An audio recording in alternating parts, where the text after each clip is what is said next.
ഫേസ്ബുക്കിലും ഇൻസ്റ്റാഗ്രാമിലൊക്കെ പരസ്യങ്ങൾ ചെയ്യുമ്പോൾ പൊതുവായിട്ട് കാണപ്പെടുന്ന തെറ്റുകൾ എന്തൊക്കെയാണ്, അതിന്റെ സൊല്യൂഷൻസ്, അതിനായിട്ട് നമുക്കൊരു 10 കാര്യങ്ങൾ നമുക്ക് ഇവിടെ നിന്ന് നോക്കാം. വളരെ ശ്രദ്ധയോടുകൂടി തന്നെ ഈ ഒരു വീഡിയോയിലായിരിക്കുക. പലപ്പോഴും നമ്മൾ പല ആൾക്കാരും ചെയ്യുന്ന പൊതുവായിട്ടുള്ള തെറ്റുകളെ അറിഞ്ഞു കഴിഞ്ഞാൽ നമുക്ക് ആ തെറ്റുകൾ ചെയ്യാതിരിക്കാനായിട്ടും നമ്മുടെ അഡ്വർടൈസിങ്സിനെ കുറച്ചുകൂടെ നല്ല രീതിയിൽ പെർഫോം ചെയ്യിക്കുവാനായിട്ടും കഴിയും എന്നുള്ളതാണ്. നമുക്കിവിടെ നോക്കാം. ഒന്നാമത്തെ കാര്യം എന്ന് പറയുന്നത് ടാർഗറ്റിംഗ് ദ റോങ് ഓഡിയൻസ് എന്നുള്ളതാണ്. തെറ്റായ ഓഡിയൻസിനെ ടാർഗറ്റ് ചെയ്യുക. എങ്ങനെയാണ് ഇത് സംഭവിക്കുന്നതെന്ന് വെച്ച് കഴിഞ്ഞാൽ, സാധാരണ ഫേസ്ബുക്കിലും മെറ്റയിലൊക്കെ നമ്മൾ പരസ്യങ്ങൾ ചെയ്യുന്ന സമയത്ത് നമ്മൾ ഡീറ്റെയിൽഡ് ടാർഗറ്റിംഗ് കൊടുക്കുന്നുണ്ട്. നമ്മുടെ മനസ്സിൽ അറിയാവുന്ന കുറേ കാര്യങ്ങൾ വെച്ചിട്ട് നമ്മൾ ലൊക്കേഷൻസും അതോടൊപ്പം തന്നെ കീവേഡുകൾ കൊടുത്തിട്ട് ഡീറ്റെയിൽഡ് ടാർഗറ്റിംഗ് ചെയ്യും. എന്നാൽ നമുക്ക് ആ ഡേറ്റയിൽ നിന്ന് വരുന്ന എൻക്വയറിയെ നമ്മൾ അനലൈസ് ചെയ്യണം. എങ്ങനെയാണെന്ന് വെച്ചാൽ ഞാനൊന്ന് എക്സ്പ്ലെയിൻ ചെയ്തുതരാം. നമ്മൾ ലീഡ് അഡ്വർടൈസിങ്സ് ചെയ്യുന്ന സമയത്ത് പേര്, ഇമെയിൽ, ഫോൺ നമ്പർ, ഇതാണ് ബേസിക്കലി നമ്മൾ കളക്ട് ചെയ്യുന്ന ഒരു ഡീഫോൾട്ട് ഓപ്ഷൻസ്. എന്നാൽ അതിനുപരിയായിട്ട് ജോബ് ടൈറ്റിൽ എന്ന് പറയുന്നത് പ്രീഫിൽഡ് ആയിട്ട് നമുക്ക് കളക്ട് ചെയ്യാം, സിറ്റി കളക്ട് ചെയ്യാം. ഈ 2 കാര്യങ്ങൾ കളക്ട് ചെയ്യുന്നതിലൂടെ നമുക്ക് ഒരുവിധം നമുക്ക് വരുന്ന എൻക്വയറി ജോബ് ടൈറ്റിൽ നോക്കുമ്പോൾ അത് ടാർഗറ്റഡ് ഓഡിയൻസ് ആണോ എന്ന് മനസ്സിലാക്കാനായിട്ട് കഴിയും. അത് ഒന്നാമത്തെ കാര്യം. 2 എന്ന് പറയുന്നത് നമുക്ക് കിട്ടുന്ന ലീഡ് അഡ്വർടൈസിങ്സ് ആണെങ്കിൽ ആ ലീഡിനോട് നേരിട്ട് ഫോൺ ചെയ്ത് നമ്മൾ സംസാരിക്കുക. അങ്ങനെ കുറച്ച് പേരെടുത്ത് നമ്മൾ സംസാരിച്ച് കഴിയുമ്പോൾ അത് റൈറ്റ് ടാർഗറ്റിംഗ് ആണോ റോങ് ടാർഗറ്റിംഗ് ആണോ എന്ന് മനസ്സിലാവും. റൈറ്റ് റോങ് എന്ന് പറയുന്നത് ചില കസ്റ്റമേഴ്സ് കുറച്ച് സമയം കഴിഞ്ഞിട്ടാണെങ്കിൽ സെയിൽസ് ആകാൻ സാധ്യതയുള്ള ആ കസ്റ്റമർ പെയിൻ പോയിന്റ് ഉള്ള, ഒരിക്കലും അത് ലൊക്കേഷൻ ബേസോ ഏജ് ബേസോ മാത്രമല്ല, ആ ശബ്ദത്തിൽ നിന്ന് തന്നെ നിങ്ങൾക്ക് മനസ്സിലാക്കാൻ കഴിയണം നിങ്ങളുടെ ശരിയായ ഓഡിയൻസ് ഇന്നില്ലെങ്കിലും കുറച്ച് ദിവസം കഴിഞ്ഞാണെങ്കിലും കസ്റ്റമർ ആയി തീരാൻ സാധ്യതയുള്ള ഓഡിയൻസിലേക്കാണോ പരസ്യം പോകുന്നതെന്ന് ശ്രദ്ധിക്കുക എന്നുള്ളതാണ് ഒന്നാമത്തെ കാര്യം. 2 എന്ന് പറയുന്നത് ഇഗ്നോറിങ് മൊബൈൽ ഡിവൈസസ്. നമ്മൾ ഏറ്റവും കൂടുതൽ പ്രാധാന്യം കൊടുക്കേണ്ടത് പരസ്യത്തിൽ മൊബൈൽ ഡിവൈസാണ്. കാരണം നമ്മുടെ ഈ ഫോണിലാണ് ഏറ്റവും കൂടുതൽ ആൾക്കാർ ഇരിക്കുന്നത്. ആ ഫോൺ എന്ന് പറയുമ്പോൾ സാധാരണ ഈ ഒരു ഷേപ്പിൽ ഫുൾ സ്ക്രീനിൽ നിറഞ്ഞു നിൽക്കുന്ന രീതിയിൽ നിങ്ങൾക്ക് പരസ്യങ്ങൾ കൊടുക്കാം. ഒരു 90% ആൾക്കാർ ഇന്ന് മൊബൈലിലാണ് ഏറ്റവും കൂടുതൽ പരസ്യങ്ങൾ കാണുന്നത്. ഡേറ്റ വെച്ച് കഴിഞ്ഞാൽ നമുക്ക് കൃത്യമായിട്ട് അറിയാൻ പറ്റും. അതുകൊണ്ട് കമ്പ്യൂട്ടറിലല്ല കൂടുതൽ ആൾക്കാർ പരസ്യം കാണുക, ഒരു 90% ആൾക്കാർ മൊബൈലിലാണ്. അപ്പോൾ മൊബൈലിൽ ഏറ്റവും സ്യൂട്ടബിൾ ആയിട്ടുള്ള നല്ല ലെറ്റേഴ്സ്, എഴുത്തൊക്കെ വലുതായിട്ട് കാണാൻ പറ്റുന്ന ഫുൾ സ്ക്രീനിലേക്ക് വരുന്ന മൊബൈൽ ഫ്രണ്ട്ലി ആയിട്ടുള്ള അഡ്വർടൈസിങ്സ് ആണ് ചെയ്യേണ്ടത്. അതല്ലാതെ സാധാരണ നമ്മൾ ഈ പോസ്റ്ററൊക്കെ ഡിസൈൻ ചെയ്യില്ലേ വെറുതെ ഷെയർ ചെയ്യാനായിട്ട്, അങ്ങനെയുള്ള ഡിസൈൻസ് അല്ല. ഫേസ്ബുക്കിൽ അഡ്വർടൈസിങ് ചെയ്യുമ്പോൾ മൊബൈലിൽ കാണുമ്പോൾ എങ്ങനെയാണ്, മൊബൈലിൽ തന്നെ പല ഡിവൈസസ് ഉണ്ടല്ലേ, സ്ക്രീൻ വലുതും ചെറുതൊക്കെ ഉണ്ട്. അപ്പോൾ അതിൽ സ്യൂട്ടബിൾ ആയിട്ട് നിൽക്കുന്ന രീതിയിൽ അഡ്വർടൈസിങ്സ് ചെയ്യുക എന്നുള്ളതാണ് 2. അതിനെ ഒരിക്കലും ഇഗ്നോർ ചെയ്യരുത്. മൊബൈൽ യൂസേഴ്സ് ആണ് ഏറ്റവും കൂടുതൽ. അതുകൊണ്ട് മൊബൈൽ യൂസിങ്ങിന് മൊബൈലിൽ ക്ലിക്ക് ചെയ്യുമ്പോൾ നേരെ വാട്സപ്പിലേക്ക് വരിക, മൊബൈലിൽ അഡ്വർടൈസിങ്ങിൽ നിന്ന് വാട്സപ്പിലേക്ക് വരിക, അങ്ങനെയുള്ള ഓപ്ഷൻസ് കൂടുതലായിട്ട് ഉപയോഗിക്കാനായിട്ട് ശ്രദ്ധിക്കുക എന്നുള്ളതാണ്. മൂന്നാമതായിട്ട് നിഗ്ലക്റ്റിംഗ് ക്രിയേറ്റീവ് എന്നുള്ളതാണ്. Add creative. നമ്മുടെ അഡ്വർടൈസിങ്ങിൻ്റെ ക്രിയേറ്റീവ്സിനെ നമ്മൾ ഇഗ്നോർ ചെയ്യുക, അല്ലെങ്കിൽ നെഗ്ലക്റ്റ് ചെയ്ത് ഒഴിവാക്കി കളയുക. അതായത് അധികം പ്രാധാന്യം കൊടുക്കാതിരിക്കുക. നമ്മൾ ഏതെങ്കിലും ഒരു ഡിസൈൻ ചെയ്യും എന്നിട്ട് അങ്ങ് പരസ്യം ചെയ്യും, അങ്ങനെയല്ല. നമ്മുടെ കസ്റ്റമറിൻ്റെ മനസ്സിൽ സ്വാധീനം ചെലുത്താൻ കഴിയുന്ന രീതിയിൽ നിങ്ങളുടെ പൊസിഷനിങ്, ബ്രാൻഡ് പൊസിഷനിങ് വരുന്ന രീതിയിൽ അതിലുപയോഗിക്കുന്ന കളേഴ്സ് വളരെ നല്ല കളേഴ്സ് ഉപയോഗിക്കുക. കളർ എന്ന് പറഞ്ഞാൽ നമുക്ക് ഇഷ്ടപ്പെടുന്ന കളർ ആകണമെന്നില്ല നല്ലത്. അപ്പോൾ നമ്മൾ എപ്പോഴും ക്രിയേറ്റീവ് ഏറ്റവും നല്ലതാകണമെന്നുണ്ടെങ്കിൽ ഡിഫറെൻറ്റ് ക്രിയേറ്റീവ് നമ്മൾ അഡ്വർടൈസിങ്ങിലേക്ക് പരസ്യത്തിൽ വിട്ട് അതിൽ ഏറ്റവും കൂടുതൽ ആൾക്കാർ എൻക്വയറി തരുന്ന, ഏറ്റവും കൂടുതൽ ആൾക്കാർ റെസ്പോണ്ട് ചെയ്യുന്ന ഡിസൈൻസ്, അതിൻ്റെ കളർ കോമ്പിനേഷൻസ്, സ്റ്റൈല്, അതിനെയാണ് നമ്മൾ ഫിക്സ് ചെയ്യേണ്ടത്. അതല്ലാതെ ഒരു ഡിസൈനർ ചെയ്തു തരുന്നു അത് അതുപോലെ അങ്ങ് ഉപയോഗിക്കുക എന്നല്ല. ശരിക്കും പറഞ്ഞാൽ ഒരു സക്സസ്ഫുൾ അഡ്വർടൈസിങ് ക്യാമ്പയിനിങ് പോകുമ്പോൾ 7-8 അഡ്വർടൈസിങ്സ് മിനിമം നമ്മൾ ക്രിയേറ്റീവ് ഡിസൈൻസ് സോഷ്യൽ മീഡിയയിലേക്ക് പബ്ലിഷ് ചെയ്യും. ചെറിയ എമൗണ്ടിൽ നമുക്ക് പബ്ലിഷ് ചെയ്തതിന് ശേഷം അതിൽ ഏറ്റവും കൂടുതൽ എൻക്വയറി തരുന്ന, പെർഫോം ചെയ്യുന്ന ആഡ് ആയിരിക്കണം നമ്മൾ മുന്നോട്ട് കൊണ്ടുപോകേണ്ടത്. അതുകൊണ്ട് ഒരിക്കലും നമ്മൾ ക്രിയേറ്റീവിനെ ഇഗ്നോർ ചെയ്യരുത്. നല്ല ക്രിയേറ്റീവായിട്ടുള്ള ചിലപ്പോൾ വീഡിയോസൊക്കെ ചെയ്യുന്ന സമയത്ത് വീഡിയോസ് മാറ്റി മാറ്റി ചെയ്യുക. നമ്മളിപ്പോൾ ഒരു റൂമിനകത്തിരുന്ന് ചെയ്യുന്ന വീഡിയോ ആണെങ്കിൽ അത് മാറി പുറത്തേക്ക് ഇറങ്ങിയിട്ടുള്ള വീഡിയോസ് ചെയ്യുക, ഡിഫറെൻറ്റ് ആംഗിളിൽ ചെയ്യുക. അങ്ങനെയൊക്കെ ചെയ്യുമ്പോഴാണ് നമുക്ക് ആൾക്കാരുടെ മനസ്സിലേക്ക് പെട്ടെന്ന് സ്വാധീനം ചെലുത്താൻ കഴിയുക. ഇല്ലെങ്കിൽ സാധാരണ ആൾക്കാർ ഇങ്ങനെ ആഡ് കാണുമ്പോൾ ഇത് പരസ്യമെന്ന് കണ്ടു കഴിഞ്ഞാൽ അപ്പോൾ തന്നെ സ്കിപ്പ് ചെയ്തു പോകും. അതുകൊണ്ട് ക്രിയേറ്റീവിനെ ഒരിക്കലും നമ്മൾ ഇഗ്നോർ ചെയ്യാതിരിക്കുക എന്നുള്ളതാണ് ശ്രദ്ധിക്കേണ്ടത്. 4മതായിട്ട് ഒത്തിരി ആൾക്കാർ ചെയ്യുന്ന ഒരു മിസ്റ്റേക്സ് എന്ന് പറയുന്നത് ഈ ഓവർ ലുക്കിംഗ് ആഡ് പ്ലേസ്മെന്റ് എന്നുള്ളതാണ്. ഈ ആഡിൻ്റെ പ്ലേസ്മെന്റ് എന്ന് പറയുന്നത് സാധാരണ നമുക്ക് മൊബൈലിൽ തന്നെ പല ലേഔട്ടുകളുണ്ട്, കമ്പ്യൂട്ടറിൽ പല ലേഔട്ടുകളുണ്ട്, അതിൽ ന്യൂസിൻ്റെ ഫീൽഡുണ്ട്, പല സ്ഥലത്തേക്കുണ്ട്. പല ആൾക്കാരും ഭയങ്കരമായിട്ട് ഓവറായിട്ട് ഈ ഒരു പ്ലേസ്മെന്റ് കറക്റ്റ് ചെയ്യാനായിട്ട് റീൽസിലേക്ക് പരസ്യം പോകണം, അല്ലെങ്കിൽ ഷോർട്സിലേക്ക് പോകണം, അവിടെ പോകണം, ഇങ്ങനെ പല രീതിയിലുള്ള കോമ്പിനേഷൻസ് ഓവറായിട്ട് അതിൽ ശ്രദ്ധ കൊടുക്കും. പക്ഷെ അതൊരു റോങ് പ്രാക്ടീസാണ്. അതിന് പകരം നമ്മൾ ഓട്ടോമേറ്റഡ് പ്ലേസ്മെന്റ്സ് ഉപയോഗിച്ച് കഴിഞ്ഞാൽ റോബോട്ട്സിന് നമ്മളെക്കാളും നന്നായിട്ട് പെർഫോം ചെയ്യാൻ കഴിയുമെന്നുള്ള യാഥാർത്ഥ്യം മനസ്സിലാക്കുക. അപ്പോൾ ഓവറായിട്ട് നമ്മൾ ആഡ് പ്ലേസ്മെന്റ്സിൽ ഇല്ലാതെ നമുക്ക് ഓട്ടോമാറ്റിക് ഓപ്ഷൻ, അതായത് റെക്കമെൻഡഡ്, ഫേസ്ബുക്ക് റെക്കമെൻഡ് ചെയ്യുന്ന ഓപ്ഷൻസ് ആയിട്ടുള്ള ഓട്ടോമാറ്റിക് പ്ലേസ്മെന്റ്സ് യൂസ് ചെയ്യാനായിട്ട് ശ്രദ്ധിക്കുക. അഞ്ചാമതായിട്ട് സെറ്റിംഗ് അൺറിയലിസ്റ്റിക് ബഡ്ജറ്റ്. നമുക്ക് യാഥാർത്ഥ്യത്തിൽ നിന്നുള്ളതല്ലാത്ത ബഡ്ജറ്റ് ചെയ്യാം. യാഥാർത്ഥ്യം എന്ന് പറയുമ്പോൾ നമ്മൾ സോഷ്യൽ മീഡിയ ആണ്, എല്ലാം ശരിയാണ്. ഒരു കോമൺ സെൻസിൽ നമ്മൾ മിനിമം സെൻസിൽ നമ്മൾ ആലോചിക്കുക. ഒരു പത്രത്തിൽ ഒരു കുഞ്ഞ് സ്പേസിൽ അഡ്വർടൈസിങ് കൊടുക്കുകയാണെങ്കിൽ ഒരു ദിവസത്തിന് എത്ര രൂപയാവും? പരസ്യം എന്ന് പറയുന്ന ആൾക്കാരെ കാണിക്കുകയാണ്. പ്രത്യേകിച്ച് സോഷ്യൽ മീഡിയ ഇത്രയും ആൾക്കാർ എളുപ്പത്തിൽ നമ്മുടെ കയ്യിലേക്ക് കിട്ടുന്നുണ്ട്. മൊബൈൽ എന്ന് പറഞ്ഞ പ്ലാറ്റ്ഫോം, സോഷ്യൽ മീഡിയ എന്ന് പറയുന്നത് ഫേസ്ബുക്കിലൊന്നും നമ്മൾ പേയ്മെന്റ് കൊടുത്തിട്ടല്ല അക്കൗണ്ട് ക്രിയേറ്റ് ചെയ്യുന്നത്, ഫ്രീ ആയിട്ട് കിട്ടിയ അക്കൗണ്ടാണ്. അതുകൊണ്ട് തന്നെ ഇതിൻ്റെ വിസിബിലിറ്റി ആണ് ഇതിൻ്റെ ഒരു വാല്യൂ എന്ന് പറയുന്നത്. പത്രത്തിൽ പരസ്യം ഇട്ടാൽ എത്ര പേര് കാണുന്നു എന്നുള്ളതിനാണ് ആ പരസ്യത്തിൻ്റെ ചാർജ്, അല്ലേ? അപ്പോൾ പത്രത്തിൽ ഒരു കുഞ്ഞ് പരസ്യത്തിന് 1000 ലക്ഷങ്ങൾ മുടക്കുന്ന സമയത്ത് പരസ്യം എന്ന് പറയുന്നത് സോഷ്യൽ മീഡിയയിലാവുമ്പോൾ വളരെ ചീപ്പാണെന്ന് വിചാരിക്കരുത്. നിങ്ങൾ 100 രൂപ 200 രൂപ കൊടുത്തിട്ട് പരസ്യത്തിന് മാത്രം ഗെയിം കളിക്കരുത്. പഠിക്കാനായിട്ട് അത് ഉപയോഗിക്കാം. പക്ഷേ ഒരു ബിസിനസ്സിൽ പരസ്യം എന്നുള്ള ആംഗിൾ കാണുക. എപ്പോഴും ഏറ്റവും പ്രധാനം എന്ന് പറയുന്നത് ഒരു മാർക്കറ്റിംഗ് സ്റ്റാഫിനെ നമ്മൾ വെച്ച് കഴിഞ്ഞാൽ എത്രയായിരിക്കും ശമ്പളം കൊടുക്കേണ്ടത്?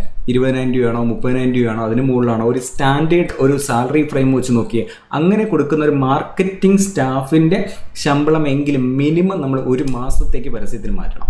അതല്ലാതെ ഈ ഇൻ്റർനെറ്റിനും കറണ്ടിനൊക്കെ കൊടുക്കുന്ന പോലെ ചെറിയ എമൗണ്ട് ആയിട്ട് കൊടുത്തു കഴിഞ്ഞാൽ അത് റിയലിസ്റ്റിക് ആയില്ല. നിങ്ങൾ കൊടുക്കേണ്ട പ്രോഡക്റ്റ് ചിലപ്പോൾ 100 രൂപയുടെ പ്രോഡക്റ്റാണ് വിൽക്കുന്നതെങ്കിൽ അത് ഫേസ്ബുക്കിലേക്ക് കൊടുക്കുമ്പോൾ ആ ഒരു പ്രോഡക്റ്റ് മാത്രമായിട്ട്, അതായത് സിംഗിൾ പ്രോഡക്റ്റ്സ് ആയിട്ട് വിറ്റ് കഴിഞ്ഞാൽ പ്രോഫിറ്റബിൾ അല്ല എന്ന യാഥാർത്ഥ്യം മനസ്സിലാക്കി ഗ്രൂപ്പായിട്ട് ബൾക്ക് പർച്ചേസിങ് ചെയ്യുമ്പോൾ നിങ്ങൾക്ക് ലാഭം കിട്ടും. അതോടൊപ്പം തന്നെ നിങ്ങളുടെ പ്രോഡക്റ്റ് നിങ്ങൾക്ക് കിട്ടുന്ന മാർജിനും കണക്ട് ചെയ്തുകൊണ്ട് റിയലിസ്റ്റിക് ആയിട്ട് അപ്ലൈ ചെയ്യാനായിട്ട് ശ്രദ്ധിക്കുക. ഈ ഒരു പരസ്യമാണ്. ടി വിയിൽ പരസ്യം കൊടുക്കുന്നെങ്കിൽ എന്ത് ചിലവ് വരും? പത്രത്തിൽ എന്ത് വരും? അതുപോലെ തന്നെ ഇത് കാണുക. മറ്റ് ഏത് പ്ലാറ്റ്ഫോമിനേക്കാളും വളരെ കുറവായിരിക്കും എന്ന് പറഞ്ഞത് ചീപ്പല്ല എന്ന് യാഥാർത്ഥ്യം മനസ്സിലാക്കുക.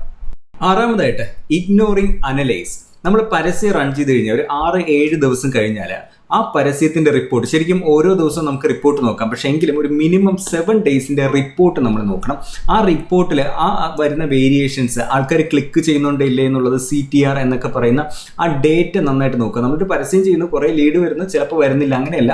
ആ റിപ്പോർട്ട് അത് കമ്പ്യൂട്ടറിൽ തന്നെ, മൊബൈലിന് ലിമിറ്റേഷൻസ് ഉണ്ട്, കമ്പ്യൂട്ടറിൽ തന്നെ അതിൻ്റെ റിപ്പോർട്ട് ചെക്ക് ചെയ്യാനായിട്ട് ശ്രദ്ധിക്കുക. അതിൽ കുറേ പാരാമീറ്റേഴ്സ് പറയുന്നുണ്ടാവും. ചിലത് ബിലോ ആവറേജ്, എബോ ആവറേജ് എന്നൊക്കെ പറയുന്ന ഇൻഡിക്കേഷൻസ് വരും. അപ്പോൾ അത് നോക്കിയതിന് ശേഷം നമ്മുടെ അഡ്വർടൈസിങ്സിൽ മാറ്റങ്ങൾ വരുത്തി പെർഫോമൻസ് കൊണ്ടുവരാനായിട്ട് ശ്രദ്ധിക്കുക. ഒരിക്കലും റിപ്പോർട്ടിനെ ഇഗ്നോർ ചെയ്യാതിരിക്കുക. ഏഴാമതായിട്ട് നമ്മൾ ശ്രദ്ധിക്കേണ്ടത് നിഗ്ലക്റ്റിംഗ് ആഡ് ഫ്രീക്വൻസി എന്നുള്ളതാണ്. അഡ്വർടൈസിങ് ഫ്രീക്വൻസിയെ നമ്മൾ ശ്രദ്ധിക്കാതെ ഒഴിവാക്കി കളയുക എന്നുള്ളതാണ്. ഫ്രീക്വൻസി എന്ന് പറയുന്നത് എത്ര പ്രാവശ്യം ആൾക്കാരെ കാണിക്കുന്നു എന്നുള്ളതാണ്. അപ്പോൾ ആ ഫ്രീക്വൻസി കൂടിപ്പോയി കഴിഞ്ഞാലും അതൊരു എററിലേക്ക് വരും. ഫാറ്റിക് എന്ന് പറയുന്ന ഒരു എററിലേക്ക് വരാൻ സാധ്യതയുണ്ട്. അതോടൊപ്പം തന്നെ ഈ ഫ്രീക്വൻസി കുറഞ്ഞു പോയി, അതായത് ബഡ്ജറ്റ് വളരെ കുറച്ചിട്ട് ഫ്രീക്വൻസി കുറഞ്ഞു പോയി കഴിഞ്ഞാലും നമ്മുടെ ആഡിൻ്റെ പെർഫോമൻസിനെ ബാധിക്കും. അപ്പോൾ നമ്മൾ റെഗുലറായിട്ട് എല്ലാ ദിവസവും കൺസിസ്റ്റൻ്റ് ആയിട്ട് ഒരു നിശ്ചിതമായിട്ടുള്ള രീതിയിൽ പരസ്യങ്ങൾ ചെയ്യുക. ഓവറായിട്ട് ആഡിൻ്റെ ഫ്രീക്വൻസി കൂടിയാലും അത് നഷ്ടത്തിലേക്ക് പോകും. എന്നാൽ തീരെ കുറഞ്ഞു പോകരുത്. എങ്കിലും ആൾക്കാർ ഇടയ്ക്കിടയ്ക്ക് കണ്ട് വരുമ്പോൾ ആൾക്കാർ നേരെ ലീഡാവും, വീണ്ടും കണ്ട് വരുമ്പോൾ ലീഡാവും. ആ ഒരു പ്രോസസ്സ് കറക്റ്റ് എൻജിൻ മനസ്സിലാക്കാനായിട്ട് നമ്മൾ ശ്രദ്ധിക്കുക എന്നുള്ളതാണ്. എട്ടാമതായിട്ട് വളരെ പ്രധാനപ്പെട്ടത് ഇഗ്നോറിങ് സെയിൽസ് ഫണൽ. കോമൺ ആയിട്ട് കാണുന്ന ഒരു കാര്യമാണ്. സെയിൽസ് എന്ന് പറയുന്ന ഒരു ഫണലാണ്. ആ ഫണലിന്റെ ഒരു വാവട്ടം എന്ന് പറയുന്നത് ഫേസ്ബുക്കിന്റെ ആഡ് തന്നെ നോക്കിയാൽ അറിയാം. ഏറ്റവും മുകളിൽ അവയർനെസ്, അത് കഴിഞ്ഞിട്ട് നമുക്ക് എൻഗേജ്മെന്റ് വരുന്നുണ്ട്, ഇതിനിടയ്ക്കാണ് ലീഡ് ജനറേഷൻ, പിന്നീടാണ് സെയിൽസ്. അപ്പോൾ ഈ ഒരു ഫണലിൽ ആദ്യം ആൾക്കാരെ നമ്മൾ പരസ്യം കാണിക്കണം, അതിനുശേഷം ഒരു വീഡിയോ കാണിക്കണം, എൻഗേജ് ചെയ്യിക്കണം, ലീഡ് ജനറേറ്റ് ചെയ്യണം, അതിനുശേഷം അത് സെയിൽസിലേക്ക് മാറണം. ഈ ഒരു ഫണലിലേക്കാണ് വരുന്നത്. അതല്ലാതെ ആദ്യമേ ആൾക്കാരെ പരസ്യം കാണിച്ച് ഇവിടെ സെയിൽസിലേക്ക് ചെയ്യരുത്. വാവട്ടം വലുതാണ്. ആദ്യം ആൾക്കാരുടെ മനസ്സിലൊരു വാല്യൂ കൊടുക്കുക, അവർക്ക് പ്രയോജനമുള്ളതെന്ന് തോന്നുക, എന്നിട്ടാണ് ആൾക്കാർ ഡിസിഷൻ എടുക്കുന്നത്. അതൊരു ഫണലാണ്. ആ ഫണലിൻ്റെ വാവട്ടം വലുതായിരിക്കും. 1000 പേര് കണ്ടാൽ ഇത്ര പേര് ഇന്ന രീതിയിലേക്ക് വരും, ഇത്ര പേര് ലീഡ് സബ്മിറ്റ് ചെയ്യും, ഇത്ര പേര് വരും. ആ ഒരു ഫണൽ മനസ്സിലാക്കാനായിട്ടും അതിനനുസരിച്ച് വർക്ക് ചെയ്യാൻ ചെയ്യുക. ഒറ്റയടിക്ക് തന്നെ ഒന്ന് തട്ടി ഉടനെ അത് സെയിലായി അങ്ങനെ അപ്രോച്ച് ചെയ്യരുത്. ഫണൽ ആയിട്ട് അപ്രോച്ച് ചെയ്യാനായിട്ട് നമ്മൾ ശ്രദ്ധിക്കുക എന്നുള്ളതാണ്. 9ാമതായിട്ട് നമ്മുടെ ഫേസ്ബുക്കിൻ്റെ പിക്സൽ കോഡ് നമ്മൾ ഉപയോഗിക്കാതിരിക്കുക, അല്ലെങ്കിൽ ഇഗ്നോർ ചെയ്യുക. നമ്മുടെ വെബ്സൈറ്റ് എന്ന് പറയുന്നത് ഏതൊരു സ്ഥാപനത്തിൻ്റെയും അഡ്രസ്സാണ്. അഡ്രസ്സ് ഇല്ലാത്ത സ്ഥാപനം എന്ന് പറഞ്ഞാൽ എന്താ? അതുപോലെയാണ് നമുക്ക് വെബ്സൈറ്റ് ഇല്ലാത്ത സ്ഥാപനം. അപ്പോൾ നമ്മൾ ഏതൊരു സ്ഥാപനമാണെങ്കിലും ഒരു ബേസിക് ആണെങ്കിലും നിങ്ങളുടെ ഒരു വെബ്സൈറ്റ് വേണം. അത് പേരിൽ നമ്മുടെ ഹോം പേജ്, എബോട്ടസ്, കോൺടാക്ട്സ് ഇതെല്ലാം വരുന്നൊരു നല്ല വെബ്സൈറ്റ് ചെയ്യാൻ ശ്രമിക്കുക. ആ വെബ്സൈറ്റിലേക്ക് നിങ്ങളുടെ പിക്സൽ കോഡ് കൊടുക്കുക. നിങ്ങൾ പരസ്യം ചെയ്യുമ്പോൾ ആ പരസ്യത്തിൽ ആരെങ്കിലും ക്ലിക്ക് ചെയ്താൽ നേരെ നിങ്ങളുടെ വെബ്സൈറ്റിലേക്ക് വന്നാൽ അവിടെ കുറച്ചുകൂടെ ക്രെഡിബിലിറ്റി നിങ്ങൾക്ക് കൊടുക്കാൻ, വിശ്വസ്തത ഉറപ്പുവരുത്താൻ കഴിയും. അപ്പോൾ നിങ്ങളുടെ വെബ്സൈറ്റിൽ നിങ്ങളുടെ കസ്റ്റമേഴ്സ് പറഞ്ഞിട്ടുള്ള ടെസ്റ്റിമോണിയൽസ്, വീഡിയോസ്, നിങ്ങൾ നിങ്ങളുടെ കസ്റ്റമേഴ്സുമായിട്ട് സന്തോഷത്തോടു കൂടി സംസാരിക്കുന്ന വീഡിയോസ് റിവ്യൂസ്, ഇതൊക്കെയാണ് ശരിക്കും പറഞ്ഞാൽ ഒരാളുടെ മനസ്സിനെ സ്വാധീനിക്കാൻ കഴിയുന്ന ഏറ്റവും നല്ല ടൂൾ. അപ്പോൾ നിങ്ങളത് ക്രിയേറ്റീവായിട്ട് ഉപയോഗിച്ച് നിങ്ങളുടെ വെബ്സൈറ്റിൽ ഒരാൾ വന്നാൽ ആവശ്യമുള്ള സമയം പോയി നിങ്ങളുടെ പ്രോഡക്റ്റിനെ കുറിച്ചോ സർവീസിനെ കുറിച്ചോ നിങ്ങൾ പറയുന്ന എക്സ്പ്ലനേഷനോസോ അല്ലെങ്കിൽ നിങ്ങളുടെ കസ്റ്റമർ പറയുന്ന എക്സ്പ്ലനേഷൻ ഇതൊക്കെ കാണാനുള്ള അവസരം കൊടുക്കുക. അങ്ങനെയാണെങ്കിൽ നിങ്ങളുടെ വെബ്സൈറ്റിൽ എത്രയും സമയം വിസിറ്റ് ചെയ്യുന്ന ആൾക്കാർ റീമാർക്കറ്റിംഗ് ഓട്ടോമേറ്റഡ് ആയിട്ട് നടക്കും. ഫേസ്ബുക്കിൻ്റെ പിക്സൽ ഒരിക്കലും ഒഴിവാക്കി ഇഗ്നോർ ചെയ്യാതെ അത് ഇംപ്ലിമെൻറ്റ് ചെയ്യുക എന്നുള്ളതാണ്. 10ാമതായിട്ട് നമ്മുടെ അഡ്വർടൈസിങ്സ് നമ്മൾ ചെയ്യുമ്പോൾ അഡ്വർടൈസിങ്സിൻ്റെ അഡ്വർടൈസിങ്ങിലെ നമ്മൾ എഴുതുന്ന എഴുത്തുകളുണ്ടല്ലോ, അതൊക്കെ എപ്പോഴും നമ്മൾ പലപ്പോഴും അറിയാതെ പറ്റുന്ന ഒരു തെറ്റെന്ന് പറയുന്നത് ഇതിന് അധികം നമ്മൾ ആ ക്വാളിറ്റി, ആ ഒരു എഴുത്തിൻ്റെ ക്വാളിറ്റി നമ്മൾ പ്രാധാന്യം കൊടുക്കാതെ എപ്പോഴും നമ്മൾ ഫീച്ചേഴ്സിനെ കുറിച്ചായിരിക്കും പറയുക. എൻ്റെ പ്രോഡക്റ്റിന് ഇന്ന ഫീച്ചേഴ്സ് ഉണ്ട്, എൻ്റെ പ്രോഡക്റ്റ് വേൾഡ് ക്ലാസ്, എൻ്റെ പ്രോഡക്റ്റ് ഇങ്ങനെയാണ്. പക്ഷേ കസ്റ്റമറിന് അതല്ല കേൾക്കേണ്ടത്. അതിന് പകരമായിട്ട് ആ കസ്റ്റമറിൻ്റെ പെയിൻ പോയിന്റ് എന്താണോ അതിന് പറയുക. നിങ്ങൾ ഇന്ന രീതിയിലുള്ള പ്രോബ്ലംസ് അനുഭവിക്കുന്ന ഒരാളാണോ, അതിലൂടെ കിട്ടുന്ന ബെനിഫിറ്റ്സ്, അവരുടെ ആക്ഷൻ എടുത്തു കഴിഞ്ഞാൽ സെയിൽസ് പർച്ചേസ് ചെയ്ത് കഴിഞ്ഞാൽ അവർക്ക് കിട്ടുന്ന ബെനിഫിറ്റ്സ്, അങ്ങനെ കസ്റ്റമറിൻ്റെ പെയിൻ പോയിന്റിനെയും അവർക്ക് കിട്ടുന്ന ബെനിഫിറ്റിനെയും കുറിച്ച് പറയുക. അല്ലാതെ ഒത്തിരി ഓവറായിട്ട് നിങ്ങളുടെ പ്രോഡക്റ്റിൻ്റെ ഫീച്ചേഴ്സിനെ കുറിച്ച് ബെനിഫിറ്റ് കസ്റ്റമറിന് അതല്ല കേൾക്കേണ്ടത്. അവരുടെ പെയിൻ പോയിന്റിനുള്ള സൊല്യൂഷൻ ഇവിടെ കിട്ടുമോ എന്ന് നമുക്ക് പറയാനായിട്ട് കഴിയണം.